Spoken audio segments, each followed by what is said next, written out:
శ్రీ గురుభ్యో నమః. మనం నేడు కన్యా రాశి వారి యొక్క డిసెంబర్ నెల చివరి వారంలో ఫలితాలు ఎలా ఉండబోతున్నాయి, తదుపరి రాబోయే రోజుల్లో ఎలా ఉండబోతుందో ఇప్పుడు చూద్దాం. ఇక 2025 గురించి చూసుకుంటే ఈ సంవత్సరంలో 4 గ్రహాలు మారుతున్నాయి. శని 2.5 సంవత్సరాలకి, రాహు కేతు సంవత్సరానికి, కుజుడు సంవత్సరానికి మారుతూ ఉంటారు. శని మార్చి 2025లో మారడం వలన చాలా రాశులకు మంచి జరగబోతుంది. అలాగే కొన్ని రాశులకు శని బాధలు ఉంటాయి.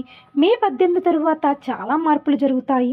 కన్యా రాశి వారి ఉత్తర 2, 3, 4 పాదాలు, హస్త 1, 2, 3, 4 పాదాలు, 1, 2 పాదాల్లో ఉంటాయి. మార్చి 28న శని ఎంటర్ అవుతున్నారు. మే 14న మిథునంలో గురువు ఎంటర్ అవుతున్నారు. మే 18న రాహుకేతువులు సింహరాశిలో ఎంటర్ అవుతున్నారు. వీళ్ళకి శని వల్ల వచ్చే 2.5 సంవత్సరాలలో ట్రావెలింగ్ చేస్తారు. గురువు వల్ల 6 నెలలు బాగా ధనాన్ని ఇస్తుంటుంది.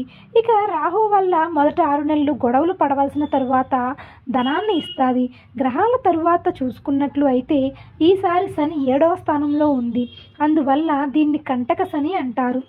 దీనివలన ఆరోగ్య సమస్యలు వస్తాయి. స్థానం మార్పడం వల్ల కూడా ఎన్నో హెల్త్ ప్రాబ్లమ్స్ వచ్చే అవకాశాలు ఉన్నాయి.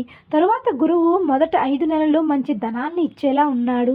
ఇక మీరు పెద్దలు పెట్టిన సాంప్రదాయాలను, ఆచారాలను, ఆధ్యాత్మికతలను పాటిస్తూ ఉంటే మంచిది. ఇక గృహలాభం కూడా వీరికి ఈ సమయంలో ఉంటుంది. మంచి భోజనం కూడా అందజేస్తారు.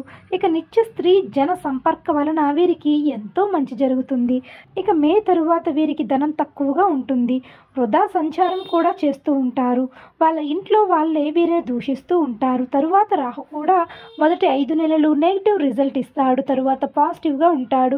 వీరు ఎక్కువగా కష్టపడుతూ ఉంటారు, కానీ ప్రాఫిట్స్ తక్కువగా వస్తాయి. రాహు వీళ్లకు 6 ఇళ్లలోకి రావడం వలన వీరికి మంచి జరుగుతుంది.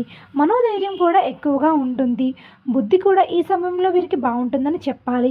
ఇక వీరికి ఈ సమయంలో శత్రువులు కూడా తగ్గుతారు.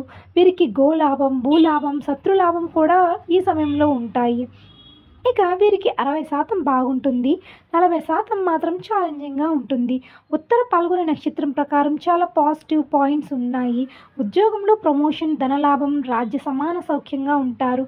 జూన్ 14 వరకు హెల్త్ ఇష్యూస్ ఉంటాయి. మే నుండి ఆగస్టు మధ్యలో మరణ భయం ఉంటుంది. మీరు తన ఇష్టదైవాన్ని కొలవడం ద్వారా ఈ సమయంలో మీకు మంచి జరుగుతుంది. సో ఫ్రెండ్స్, చూసారుగా మరి కన్యా రాశి వారికి వచ్చే 2025 ఎలాంటి ఫలితాలను ఇవ్వబోతుందో. ఇలాంటి మరిన్ని ఆధ్యాత్మిక విషయాల కోసం మన ఛానల్ని సబ్స్క్రైబ్ చేసుకుని చూస్తూ ఉండండి. ధన్యవాదాలు.